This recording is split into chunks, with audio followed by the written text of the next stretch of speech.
剧不剧透？可能会哦。课不课语？好夯密，轻松一点下来，开启你的课语新技能。剧透课语，Let's go！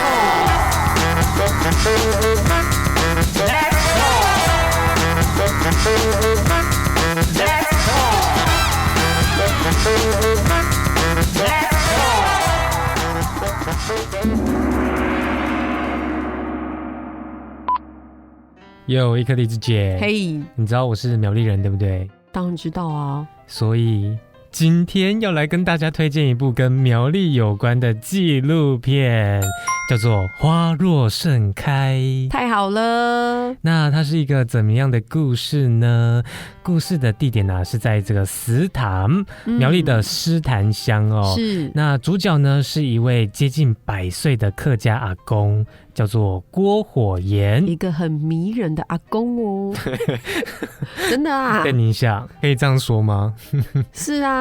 好，然后他很酷，他开着他的铁牛车，穿梭在台三线美丽的油桐树林，随着花开花落，节气变换，到狮潭乡老街串门子，跟家人互动的故事。突然间好有画面哦，美美的。所以读下纪录片地图呢，我们可以看到狮潭青郁的山林和自然美景。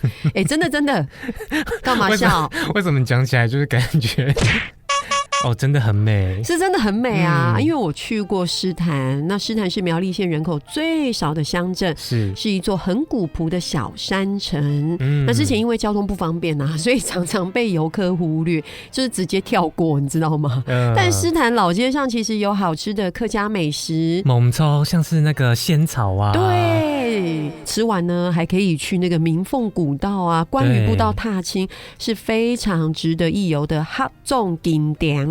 客庄景点，正确。那这部纪录片呢，我觉得蛮不可思议的。对，是因为它记录了阿公跟家人还有亲友们日常的生活点滴。对，看起来清清淡淡的这种话家常斗嘴却会让人不知不觉的就这样看完它了。会哦，仿佛呢也跟他们一起度过了一年四季，是春夏秋冬。对，是不是很会说？很废，很废。那现在呢，就马上来介绍这一部作品吧。Let's go！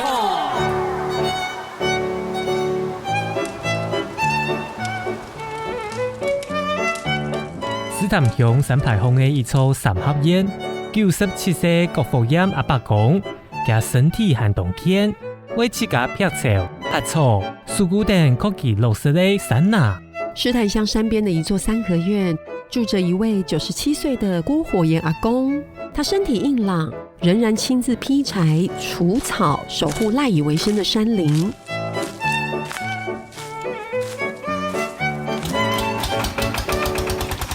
佢係獅潭鄉的風雲人物，就算按道說的，阿伯公還係堅持有閒就開店紅色的鐵牛車，喺獅潭鄉的總會度來來去去。新朋友高架了打追鼓，他是獅潭鄉的風雲人物，就算年歲已高，郭火炎阿公仍堅持閒暇之餘，開着他紅色拉風的鐵牛車，穿梭在獅潭村莊，跟朋友們串門子。50年代的台灣有種眾多油桐樹，係經濟作物。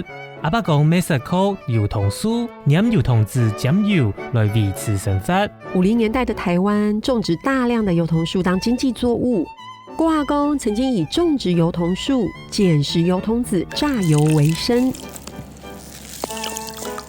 一下油桐樹已經冇乜嘅經濟價值，不過龜山因公斜拍嘅油桐花，見證了客人同山哪共生的fin家。如今油桐樹經濟價值已經不在，但滿山遍野雪白的油桐花，見證了客家族群與山林共生的軌跡。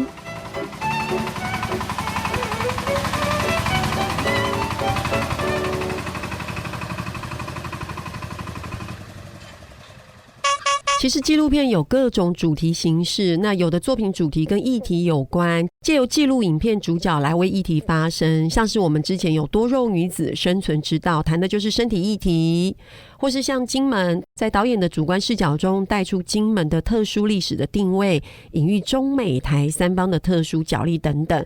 但也有一种长期蹲点的纪录片，就像今天介绍给大家的这一部《花若盛开》。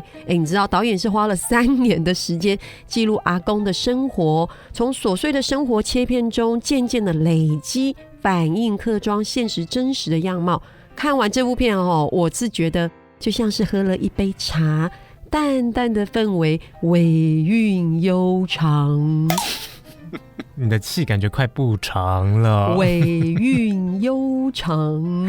好啦好啦，那因为呢，这位阿公的生命历程就是客庄从日治到现代的缩影。对，例如年轻时受到日本教育，当的是日本兵，读的是日文书籍，到了民国呢，为了经济利益，在山上种这个油桐花，对，然后还有捡油桐籽来卖钱，对，这都是生活在北部山林的客家族群行业可能会经历的一个沟场，对，可能会经历的过程。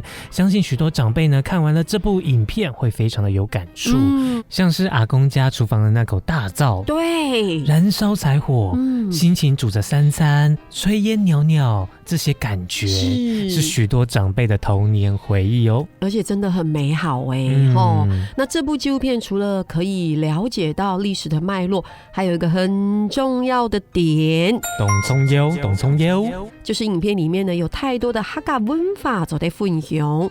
我们先从最有记忆点的开始，好不好？对，有哪些客家文化呢？有没有那个年夜饭那一段开始分享好了？那里面呢就出现好几道客家经典料理，例如那只拜拜的油鸡干嘛？可以说那一道吗？例如那一道拜拜的油鸡，看起来又油又香啊！这个客家粽改只是很肥美。对，客家庄的鸡真的是非常肥美哦。是。那过年呢，除了要吃到这个油鸡之外，还要吃发办里面有说这个第一笼一定要发得很漂亮新年才会发。还有我看到他们到了纯酒要来煮这个鸡酒的时候，煮给就会嘎哈。我跟你说。这个我一定要跟大家讲，我们客家鸡酒是不可以加任何一滴水，因为那才是客家盖酒。没错，而且一滴水都不可以有。你看我多激烈，不能有，一定要非常的纯呐，是这样呢才是真正的客家鸡酒，真的。对，而且越看会越饿会，而且我跟你说，还要把那个汤装成一小碗。里面呢放点盐或者是胡椒盐沾鸡肉吃，然后呢再喝一整碗汤，哇，非常适合台湾这种湿冷的浪天冬天。我真的很推荐大家品尝纯正的客家盖酒，纯正的非常美味。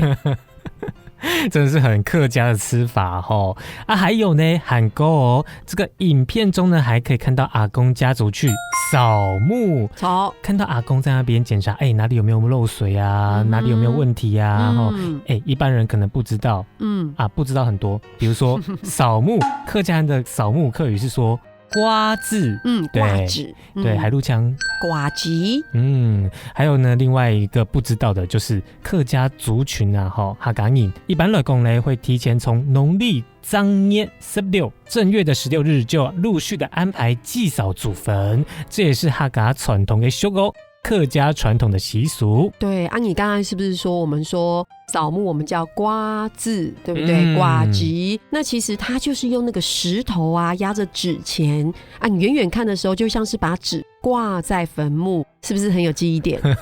很有画面感。真的。另外还有看到霜降入冬之后，就会有戏班子唱传统戏曲的画面，这也是客家粽传统的戏秀。因为以前农业时期每当秋收之后就会请戏班子来唱那个酬神戏，我们都叫做绣东戏、收东戏，也叫做平安喜，平安喜，这个从日治时代就有了。那收东西有2个意义哦，一个就是酬谢神明，保佑今年国泰民安，风调雨顺，五谷丰收。怎么办？突然觉得好平安哦。另外一个意义就是要联络亲戚朋友间的感情，因为稻作收割好了，大家才有空来聚一聚，联络一下感情。联络一下感情哈。那我小时候呢，也会在这个庙前看传统戏啊。你也有经历过？对，然后那周边不是都会有卖吃的吗？对啊，比如说糖葫芦啊什么的。对对。不过现在呢，越来越少了。对，虽然还是有啦，只是就比较少见了哈。所以呢，低亚一样片董从啊，在影片当中看的时候，真的是1秒给他回味到童年去了哈。再来，我印象很深刻呢，就是郭阿公他在院子里用这个电锯锯木头，超厉害！那个木头很粗呢。对啊，他居然有这么大的力气，97岁呢，拿着电锯呢。对啊，这么大力气，然后拿电锯，还有呢，他开着那台很拉风的红色铁马车，重点是畅游台3线。对，所有的车子呢都要避开它，对，根本就是诗坛的小霸王，真的，阿公很傻批哦，傻批。还有片中呢有一个亮眼的主角，就是油桐花、油桐发，俨然成为这个台3线的代表。对呀，那油桐花呢，刚刚有讲到客语，就是油桐发，油桐发。你知道吗？油桐发其实是一个时代的眼泪，很浪漫吧？因为那个油桐树啊，原本是日治时期引入台湾，国民政府来台后呢，广泛种植于桃竹苗地区的哈嘎种绕种埔散去，作为榨取桐油的经济作物。但是时代在进步，社会改变，想唱一下，大家不再需要仰赖油桐照明防锈，不适合当作木材的油桐树呢，就逐渐丧失经济价值，留下台3线满山遍野的油桐树，美啊！对。所以呢，片中开头的文案就是说，火焰阿公那一辈是种下油桐树的人，而下一代则是捡拾油桐籽的人。那来到了我这一辈，已经成为欣赏油桐花的人，还是唱油桐花的人哦。唱油桐花的人是你自己家的吧？你有要来唱一下吗？许多音乐人呢，都把美丽的油桐花写进音乐里。我自己很喜欢那个罗文玉 Win 哥的童话语，好了，给你唱啦。满山的桐花雨，风吹来跌落满地。好听再来。谢谢。从细妹做水花圈。转啊转转天，很好听再来一首，我要听铁背天后吉娜的童话放克。Funky 童话舞。好啦，有一句也是可以啦。还有一首谢宇威老师的作品《温厚台四李乔填的词《油桐花》。好，谢谢给油桐花。哇哦，你的 key 好低哦。好啦，听完凯翔唱完这些油桐花的歌曲，你有转到纪录片。纪录片的导演呢，也分享这个火焰阿公坚持自己的土地不能用挖土机乱挖，不能荒废，不可以变卖，要继续的维护。再加上狮潭乡周围有许多自然山林，野生动物的种类也非常多，所以阿公跟山林的关系很符合近年来大家说的里山精神。那什么是里山精神呢？里山这个词源自于日本，取日文的平原高山2个字合并成一个新的词汇，指的其实就是平原跟高山之间的区域啦。那这个区域呢，又可以叫做浅山，是人类生活与自然环境交叠的地方，也是动植物种类非常丰富的区域。那个狮潭周遭多山嘛，所以就非常的符合里山的定义。不过呢，由于受到工业化、都市化、资本主义兴起，等因素的影响哦，里山的农村聚落呢，成为都市的边缘地带。那大城市兴起，年轻人力外流，加上人口老化，也导致里山的农村聚落被认为是不合时代的生活方式。对对对，随着工业化留下那种各式各样那种严重的污染啊，大家呢就开始意识到，所谓进步的现代生活化生活，大部分是建立在破坏自然环境、制造污染的情况。所以呢，里山的农村聚落那种与大自然共好、朴实的生活，再一次被大家重视。在那个2010年的10月，联合国的第10届生物多样性公约大会提出里山倡议，就是将里山生活定义为人与自然和谐共存的理想蓝图哦。哇，好像很棒哦。而里山倡议或是这个里山精神哦，主要是希望从农林业中找出友善土地的生活模式，让自然资源循环使用，满足社会经济需求，同时呢，也可以维护当地的生物多样性，是生态、生产、生活三生并存的理想愿景。正确，所以啊，我们那个纪录片中，阿公的房子坐落在山边，对吧？他们每天啊上山采集竹笋，或是种植果树，满足经济需求，不过度开发自然生态，跟这些栖息在里山的物种们共同生活，然后一种三生并存的里山精神。我们可以算一下，那个影片中出现的有山羌、穿山甲、石虎、猕猴，很多吧？白鼻星、山猪、竹鸡，还有那个石蟹獴，有没有？还有那个鼬獾黑冠麻鹭、蓝腹鹇那个生态真的超级丰富，所以种类非常的丰富。而且这些影片中出现过的动物啊，你知道也被列在那个片尾那个 ROCA 名单里，超酷的，很可爱。等一下。另外呢，也分享一个里山精神的例子因为苗栗是靠山的地区嘛，对，是台湾特有种石虎的栖息地，是。但因为人类过度的开发，所以数量锐减。那全台湾现在少于500只而靠山的农田呢，又是石虎重要的活动范围。对，那石虎呢会到农田里去打猎啊，对。但是为了收成，是我们农民呢会撒一些农药来阻止鸟类、老鼠、野兔来破坏农地哦。那这时候呢，如果石虎吃下这些兔子啊、老鼠啊，也会连带的中毒身亡哦。对啊，所以其实就是告诉我们，当浅山的农友们以友善环境、不喷农药的方式耕作，虽然比惯行农法辛苦，不过农友们可以生产有机的农产品给消费者，也让石虎可以有安全的栖地，维护当地生态。农友们跟石虎可以和谐的生活。其实啊，就是一种发挥三生并存的里山精神。含有哦，像是在坪林推广环境友善农法的那个台湾蓝雀茶，宜兰三星乡行健有机村发展有机的这个鱼类跟茭白笋共生的这个栽培方式。我好喜欢吃茭白笋。对，还有那个台江国家公园的这个黑面琵鹭的觅食区，推广传统浅平式的丝木鱼养殖，促进对黑面琵鹭友善的生态渔温经营。其实呢，这个里山精神可以说是一种生活的态度，就是说从产业到消费者都可以在自己的立场做出对自然环境更好的选择。基本地呢对纪录片当中在这纪录片当中呢，分享了客家文化、客家文化，还有里山精神，还有油桐花的历史背景同影哦。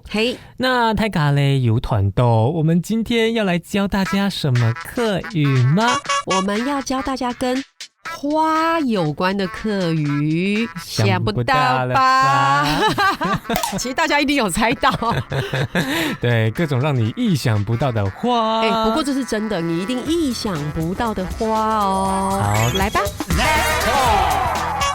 客家话嘅法，那客家话的花要怎么说呢？就黑四件腔法，海陆腔法。那大家呢一定记得刚刚有说到这油桐花，油桐花的客语四件腔油桐花，海陆腔油桐花。那客语呢还有一种花叫做大伐，客语字是打人的打，花朵的花，所以就是打花。对，但不是真的要打花哈。它的意思呢是花朵盛开的意思。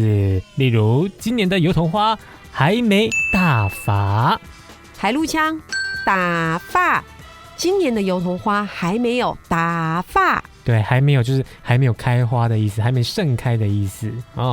韩国嘞，另外呢有一种花哦，很好吃哦，极好吃呢，叫做挑夫法，也就是我们常常吃的豆花。我最喜欢那个有加粉圆的挑夫法。哦，我也是呢。那海陆香是挑夫法。我最爱吃有加粉圆的挑夫发。对啊，另外呢，还有一种花是一种形容词，待人处事的时候，千万不可以有这种花。什么花？法法嘎嘎，形容人说话做事不真实，很虚假。所以呢，说话不能法法嘎嘎，这样不实在。海陆腔法法嘎嘎，说话不可以发发嘎嘎，不实在。另外呢，还有一种花，什么花？是在谈恋爱的时候千万不能有的法篓型。哦，是什么意思呢？就是指感情中不专一，花心。花心。对，所以谈恋爱的时候不可以有法篓型。海陆腔。发喽性就是不可以花心哦，不可以发喽性。那再来有一种花我很喜欢，就是落散发哦，游山玩水。放假的时候要不要去落散发？海陆腔落散发。放假的时候要不要去落散发？我刚刚讲的好像感觉没有很开心对，要不要来去落散发？感觉有点凶哦，要不要去？要不要去落散发？对，还有一种花呢，念起来很有趣哦，叫做法拉必爆。我喜欢这个。对，那它有两种意涵哦。正面的意涵呢是指色彩缤纷，那负面的意思呢是指颜色花里花气。所以呢，这个海陆腔发蜡比波，所以你刚刚讲的很好，要看你讲话的语气。例如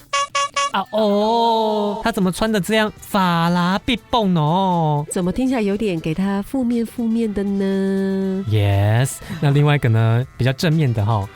哇，今年灯会主灯设计的很法拉必蹦呢！哇哦，这听起来就是赞美，就是哦 no， 很不错耶。Yes， 所以呢，大家要仔细听这语气哦。那最后一种花哦，千万不要有，叫做梦祖法法。就是眼睛看不清楚啦，电脑看太久就会梦祖法法。海陆腔梦住发发哦，看电脑看太久就会梦住发发哦。好，我们现在要来跟大家复习，来复习喽。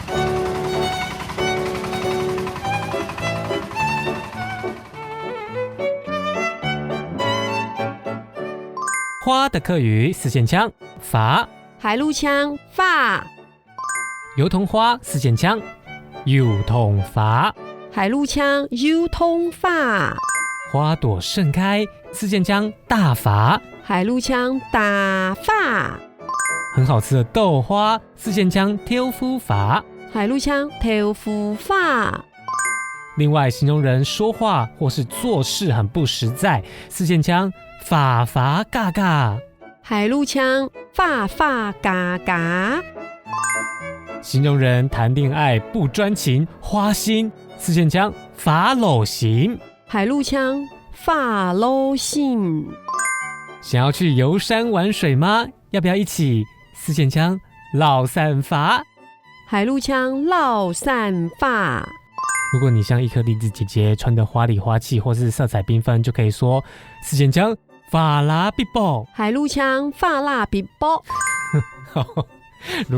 如果你又像伊克丽兹姐姐一样眼睛看不清楚，就可以说四线腔梦祖法法，海陆腔梦祖法法。没关系，你什么都可以取我。还有一种花跟伊克丽兹姐姐有一点像，叫做龟后法。你知道这是什么吗？那是什么花？